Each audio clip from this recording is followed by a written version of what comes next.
Hey, to start this assignment, I wanted to go back and show us the neutral or one-to-one gear ratio assignment. And in that assignment, we put together meshed two gears that were exactly the same size. We noticed that the rotation is opposite, just like other gears. One of them spins clockwise, the other one spins counterclockwise, or vice versa. We noticed that it moved the shaft to a different location. It offset the output to a different location.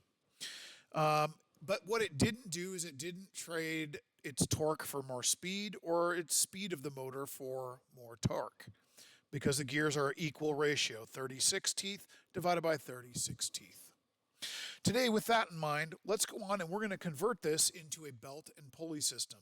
So gears, belts, and pulleys, they kind of do the same thing, but it turns out a little bit different. So let me take this apart and we'll get things swapped out.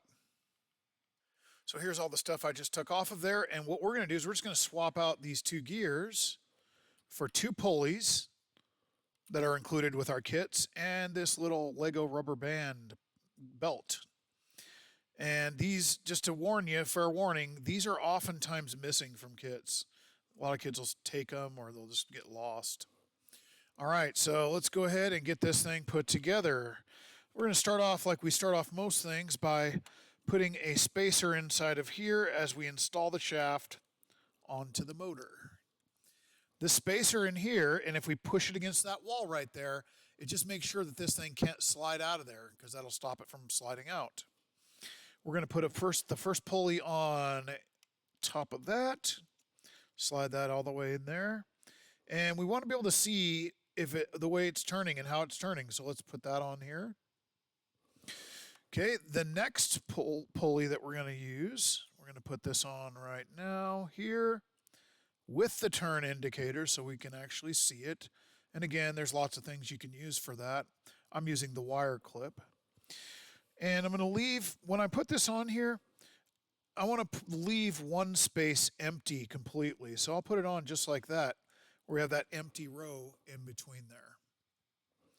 All right, and finally, if we don't put this on, this thing just falls out. So we'll have to put this on the back here, this little spacer.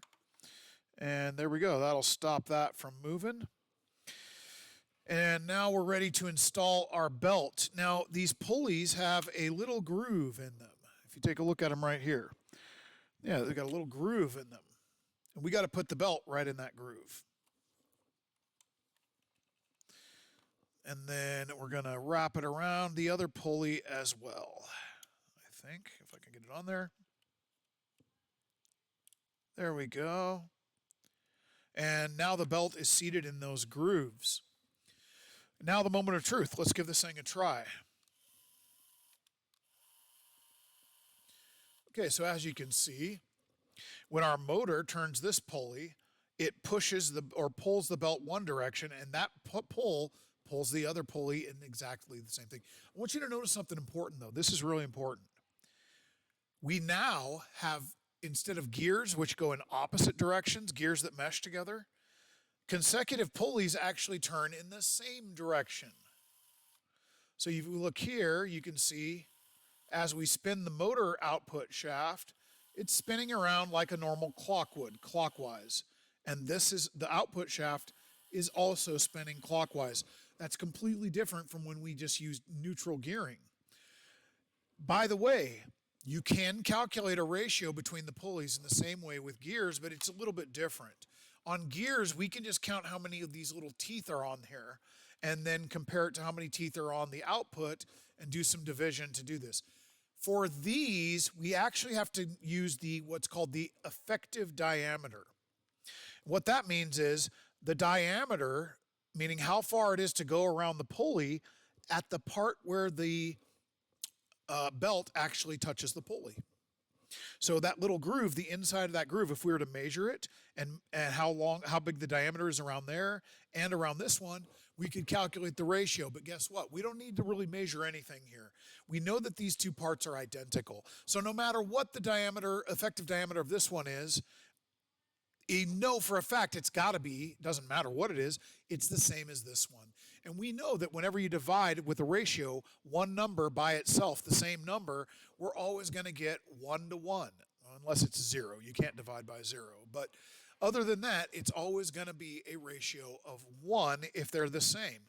If I had a bigger pulley and a smaller pulley, we could calculate a ratio that would be non-1, but in this case, it is definitely 1. And so if you notice that, another thing is that because belts are very flexible, we are more flexible with where we put the output shaft. It doesn't have to mesh exactly against this other gear.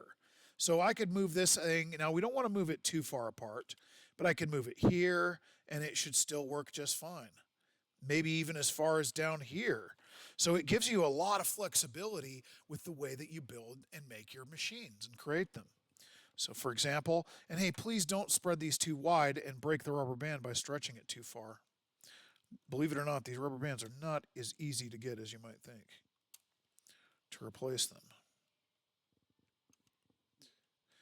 So here we go, we've moved the output shaft, and because of the flexibility of our belt or our rubber band, no problem. It works just as well. As a matter of fact, it probably works a little bit better being a little bit tighter. If we stretch the rubber band too far, it would probably bind up against there by pulling too hard and pulling the shafts together too much.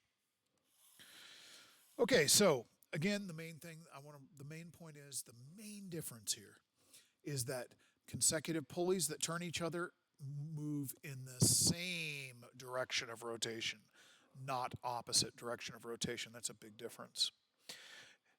Thank you. And as soon as you're done with this, come up and show me, and then we'll give you a grade for this.